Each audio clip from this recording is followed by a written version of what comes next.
इतिहास में पढ़ते हैं कि जदों गुरु तेग बहादुर साहब जी का जन्म होया उदों गुरु हरगोबिंद पातशाह दर्शन कर गए।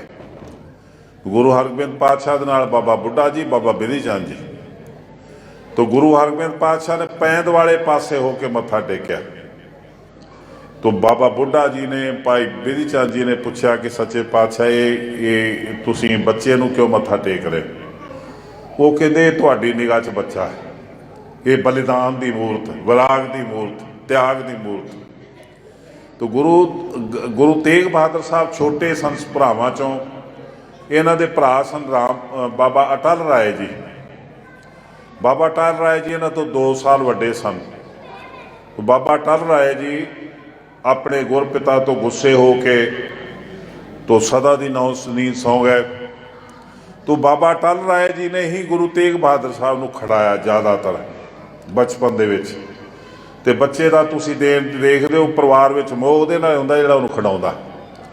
तो गुरु तेग बहादुर साहब जी नूं बचपन च खिडाउण करके उहदे नाल ही बाबा अटल राय नाल ही सी इन्हां दा मोह सी ज़्यादा। तो जदों स्वर्गवास हो गए तो उदों बाद ये नहीं हसे नहीं कदी, बड़ी गंभीर ते विराग की मूर्त बने रहे। तो उस समय एक प्रचलित सी कि जिहड़ियां आम संगतां सी जिस तरह बीबियां नूं आदत होंदी है कि उस सच्चे पातशाह जिहड़े साहिबजादे ने उन्हां नूं कुछ ना कुछ पुछदियां रहिंदियां सी कि शायद इन्हां दे बचन पूरे हो जाण, सानूं आ मिल जे, सानूं वो मिल जे। तो एक बच्चे दे कोई प्रॉब्लम सी, वो हटदी नहीं सी। तो उसने गुरु तेग बहादुर साहब नूं पुछया कि ये मेरे बच्चे दी प्रॉब्लम नहीं हटदी, तो कोई दसो, कोई बचन करो। तो वो कहते कल नूं दसूंगा या परसों नूं दसूंगा। तो जदों तीजे दिन गई तो उदों फिर वो कहते इनू गुड़ ना खाण दिओ, इनू गुड़ बंद कर दिओ इहदा। वो कहती बस इन्नी गल सी, मैनूं 3 दिन तो लटकाई रखिया। फिर तीजे दिन आई तो जे गुड़ ही बंद करना सी तो मैनूं उस दिन कह देंदे। वो कहता मैं उस दिन आप खांदा सी, मैं आप पहला आप छड्डिया, फिर मैं ये तुहानूं इहदा छड्डण लई कहा।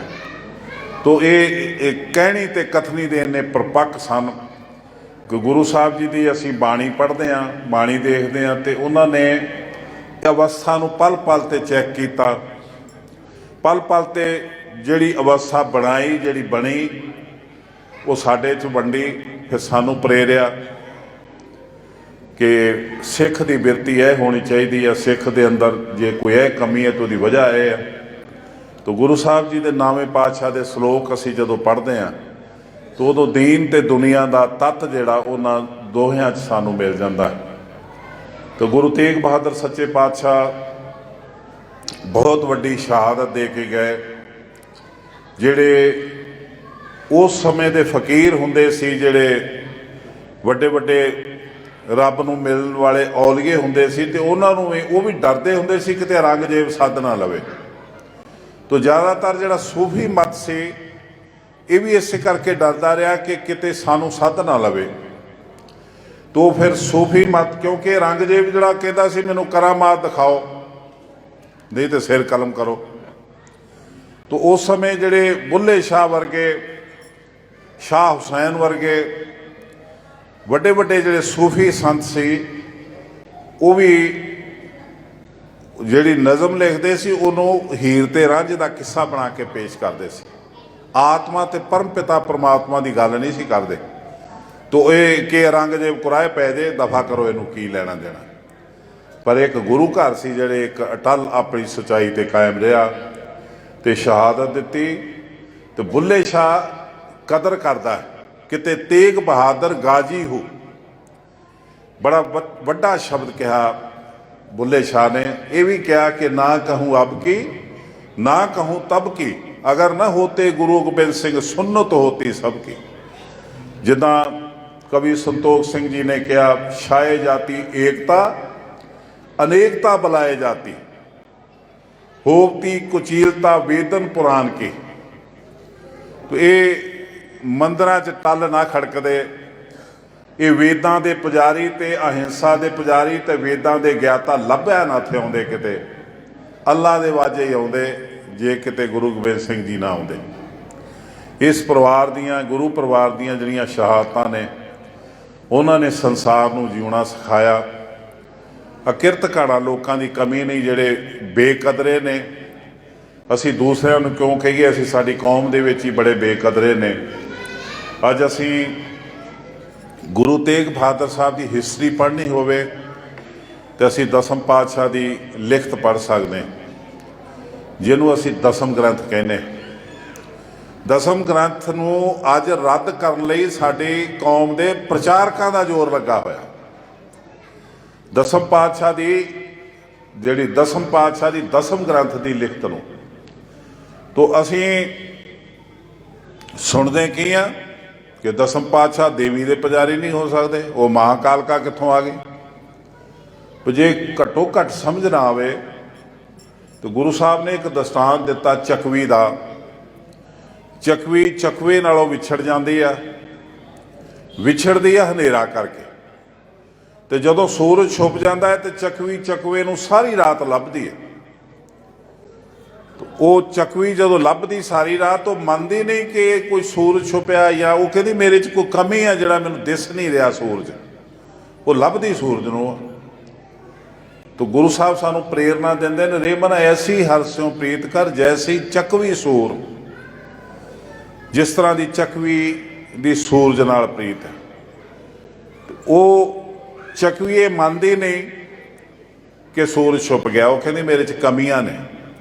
तो सानू सिख एज सिख होने के नाते सानू गुरु साहब फरमाउंदे ने, तू सिख बन, तो सिख बन के सिखियारती बन के सिख फैसले ना कर।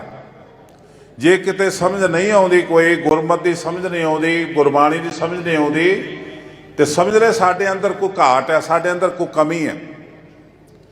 जिवें गुरु तेग बहादुर साहब फरमाउंदे ने ना,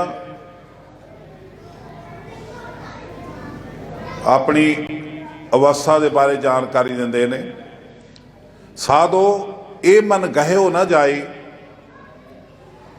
मन नूं साधन वाले मित्रां नूं कहंदे ने कि ये मन फड़िया नहीं जाता। हुण क्यों नहीं फड़िया जाता, उसका जवाब देंदे ने, साधो ये मन गहिओ ना जाई, चंचल तृष्णा संग बसत है ताते थिर ना रहाई। तेरे अंदर तृष्णा तो खत्म नहीं होने डई, तो थिर कित्थे रहूगा, ये तो भजदा ही रहूगा, उड्डदा रहूगा। तो सानू गुरु साहब जी ने तो जानकारी दी कि मैं हेमकुंड पर्बत ते सी, तो मैं उत्थे एक अकाल की भगती करता सी। तो वो लिखते ने, हेमकुंड पर्बत है जहाँ सप्त श्रृंग शोभत है, तहाँ तय हम अदक तपस्या साधी महाकाल काल का आराधी। गुरु साहब ते फरमाउंदे ने, मैं काल दे काल महाकाल दे आराधी ने इस विधि नाल तपस्या की कि दोए ते एक रूप होए गए। तो साडे प्रचारक महाकाल का बनाई जाते, देवी बनाई जाते हैं। तो गुरु साहब जी ने आत्म कथा लिखी तो उहदे विच जिक्र किया दसम पातशाह ने गुरपिता की शहादत का। ठीकर फोर दलीस सर प्रभपुर किया प्यान, तेग बहादुर सी क्रिया करी न किन्हू आन। तेग बहादुर के चलत भयो जगत में शोक, है सब जग भयो जय जय जय सरलोक। गुरु साहब जी की ये शहादत कोई लिख सकता है या किसी ने लिखी है? जे असीं इस नूं ना पढ़ीए तो किहड़ा इतिहासकार जिसने गुरु तेग बहादुर साहब बारे लिखिया? औरंगजेब दे पीर मुंशी होए, जरनैल होए, इतिहासकार होए, उन्होंने पता सी कि इसने बहुत वड्डा पाप किया। गुरु तेग बहादुर साहब की शहादत लैके बहुत वड्डा गुनाह किया। तो उस हिस्टरी जिस हिस्टरी उसनों हिंदुस्तान का बादशाह कह के ते कहते तेरी बादशाह सलामत रहे, उन्होंने निंदना नहीं सी चाहते। उन्होंने गुरु तेग बहादुर साहब की शहादत का जिक्र नहीं किया। जदों गुरु तेग बहादुर साहब की शहादत हुई, वो बाद एक सिख ने गुस्से च आके औरंगजेब जदों नमाज पढ़न जा रहा सी जामा मस्जिद, तो ये जलूस के विच इट मारी वो सिर च, पर वह बच गया। वो सिख नूं कतल कर दिता गया, उसका जिक्र है, पर गुरु तेग बहादुर साहब की शहादत का जिक्र नहीं। क्यों जिक्र नहीं? क्योंकि वो बदनामी होंदी है उस बादशाह की, जिहदी उहदी बादशाह सलामत की दुआ करते हैं। तो हिम्मत नहीं कर पा रहे कि असी वो गल करिए। तो गुरु तेग बहादुर साहब जी की शहादत, सीस दयो सिर ना दयो, सिदक नहीं दिता, सीस दे दिता। गुरु तेग बहादुर के पोतरे गोबिंद सिंह के पूत, धर्म हेत धर्म राख कल गो धर्म हेत सीसन दयो, परबल पंथ पयो सोत। धन धन गुरुदेव सुत, तन को लोभ न कीन, धर्म राख कल स्यों गए, दादे स्यों जसलीन। जिस तरह दादे ने किया उस तरह पोतरिया ने शहादत दी। धर्म कला की टेक जम तेग बहादुर कीन, सीस दयो सिर ना दयो, त्रई लोग जसलीन। गुरु तेग बहादुर साहब ने जिस तरह सिदक नहीं दिता, सिर नहीं दिता, तिना लोगों च जय जयकार हुई, इस तरह वो पोतरिया ने, छोटे छोटे मासूम बच्चों ने शहादत दी। ਤਾਂ इस मुल्क ਨੂੰ आज़ादी मिली, ਤਾਂ इस मुल्क ਨੂੰ सुख का साह मिलिया, ਇਹਦੀ आबरू बची। ਅੱਜ ਉਹ ਲੋਕ ਜਿਨ੍ਹਾਂ ਦੀ ਇੱਜ਼ਤ ਬਚੀ ਉਹ ਸਾਡੀ ਇੱਜ਼ਤ ਤੇ ਹਮਲਾ ਕਰਦੇ ਨੇ, ਉਹ ਦੁਆਵਾਂ ਕਰਦੇ ਨੇ, ਪਲਾਨਿੰਗ ਕਰਦੇ ਨੇ ਕਿ ਇਹਨਾਂ ਨੂੰ ਕਿਵੇਂ ਨੇਸਤੋ ਨਬੂਦ ਕੀਤਾ ਜਾਵੇ। ਸਾਡੇ ਕੋਲੇ ਕਿ ਉਹ ਖਜ਼ਾਨਾ ਸੀ, ਪੁਰਾਤਨ ਗ੍ਰੰਥ ਸੀ, ਉਹ ਜੇ ਲੱਭਦੇ ਨਹੀਂ ਪਏ, ਉਹ ਕਿਸੇ ਏਜੰਸੀ ਕੋਲ ਨੇ ਦਿੱਤੇ ਨੇ, ਸਾਡੇ ਆਪਣਿਆਂ ਨੇ। ਨਹੀਂ ਤੇ ਕਿਤੇ ਹੋ ਸਕਦਾ ਕਿ 200 ਗ੍ਰੰਥ ਹੋਣ ਇਤਿਹਾਸਕ, ਗੁਰੂ ਗੋਬਿੰਦ ਸਿੰਘ ਜੀ ਮਹਾਰਾਜ ਦੇ ਸਮੇਂ ਦੇ ਲਿਖੇ ਹੋਏ 2 ਦਸਮ ਗ੍ਰੰਥ ਦੀਆਂ ਬੀੜਾਂ, 29 ਹੁਕਮਨਾਮੇ ਗੁਰੂ ਸਾਹਿਬਾਨ ਜੀ ਦੇ, ਗੁਰੂ ਤੇਗ ਬਹਾਦਰ ਸਾਹਿਬ, ਗੁਰੂ ਗੋਬਿੰਦ ਸਿੰਘ ਜੀ, ਗੁਰੂ ਹਰਗੋਬਿੰਦ ਪਾਤਸ਼ਾਹ, ਬਾਬਾ ਬੰਦਾ ਸਿੰਘ ਬਹਾਦਰ, ਮਾਤਾ ਸੁੰਦਰੀ ਜੀ, ਮਾਤਾ ਸਾਹਿਬ ਕੌਰ ਜੀ ਦੇ। तो वो साडी लाइब्रेरी का एक अंग सी, बल्कि लाइब्रेरी ही इस खजाने के उत्ते सी। पर अज लाइब्रेरी दी अलमारियां खाली ने, उहदी बुक दे विच अंदराज दर्ज आ कि यह समान साडे कोल CBI कोल वापस आया। तो CBI जिहड़ी साडी दुश्मन, वो तो पंडा मन के ते बड़े अदब नाल लैके गए कि ये बड़ा कीमती खजाना है। तो 90 तो पहला 3 दफ़ा किश्तां दे विच मार्फत अदालत दी दे के गए, जिन्होंने दे के गए उन्हों के नाम, उन्होंने रसीव दियाँ कापियाँ, साइन रसीव दियाँ कापियाँ वो दिखाते हैं अदालत। अदालत 2008 तो पूछ रही आ प्रबंधक कमेटी नूं एक खजाना कित्थे गया, तो कहते असीं कमेटी बनाई, वो लभ रही। ये हाल है साडी कौम का, साडे धर्म का। ਹੁਣ ਇਹ ਆਪਾਂ ਜਿਹੜੀ ਮੱਥਾ ਟੇਕਦੇ ਹਾਂ ਗੁਰੂ ਗ੍ਰੰਥ ਸਾਹਿਬ ਜੀ ਦੀ ਬੀੜ ਨੂੰ, ਇਹ ਛਾਪੇ ਦੀ ਬੀੜ ਹੈ। ਇਹ ਛਾਪੇ ਦੀ ਬੀੜ 'ਚ ਹਰੇਕ ਸਾਲ ਜਦੋਂ ਨਵਾਂ ਐਡੀਸ਼ਨ ਛਪਦਾ ਹੈ ਤੇ ਗਲਤੀਆਂ ਵੱਧਦੀਆਂ ਜਾਂਦੀਆਂ ਨੇ, ਪਿਛਲੀਆਂ ਸੁਧਰਦੀਆਂ ਨਹੀਂ, ਅਗਲੀਆਂ ਵੱਧਦੀਆਂ ਜਾਂਦੀਆਂ ਨੇ। ਜਿਹੜੇ ਵਿਦਵਾਨ ਨੇ, ਜਿਹੜੇ ਪਾਠੀ ਨੇ, ਜਿਹੜੇ ਅਖੰਡ ਪਾਠੀ ਨੇ, ਗੁਰੂ ਬਾਣੀ ਦਾ ਜਿਨ੍ਹਾਂ ਨੂੰ ਅਭਿਆਸ, ਉਹਨਾਂ ਨੂੰ ਚੰਗੀ ਤਰ੍ਹਾਂ ਪਤਾ ਕਿੰਨੀਆਂ ਗਲਤੀਆਂ ਨੇ ਇਹ 'ਚ। ਪਰ ਇਹ ਗਲਤੀਆਂ ਜਦੋਂ ਅਸੀਂ ਉਹਨਾਂ ਨੂੰ ਸੋਧਣ ਲੱਗੇ, किते कोई पंथ ने फैसला किया तो वो असी सुधाई करांगे तो अगवाई कित्थों लवांगे।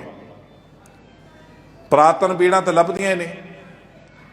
तो हुण 2008 तो लैके ते अदालत पुछ रही आ, हुण असी रौला पाउण रहे हैं, मुजाहरे करन रहे हैं कि नहीं मिलदियां तो FIR लिखाओ, पुलिस लभे कित्थे गईयां। पर जे तुसी FIR भी नहीं लिखाउंदे तो यदा मतलब तुहाडी दाल ही काली, तुसी सारे ही मलीन हो, तुसी बेईमान हो चुके हो, साडी कौम की होंद नूं जिउंदा रखण लई किते ना किते विक चुके हो। तो नहीं मिल रहा सारा कुछ। तो अज जवाब मिलूगा जी मक्कड़ नूं पता सी वो मर गया, कल नूं जवाब मिलूगा जी फलाना मर गया, परसों नूं जी बादल मर गया, उस तो अगले दिन रणजीत सिंह मर गया। ना जवाब देने वाले रहे, ना मंगण वाला रहा।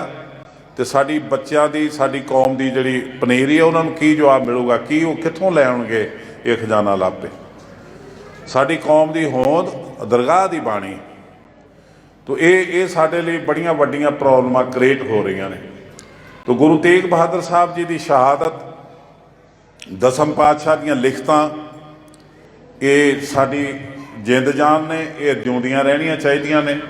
गुरु तेग बहादुर सच्चे पातशाह ने जिहड़ी शहादत दे के एक हिंदुस्तान की ਡੋਲ ਦੀ ਬੇੜੀ ਨੂੰ ਥੰਮਿਆ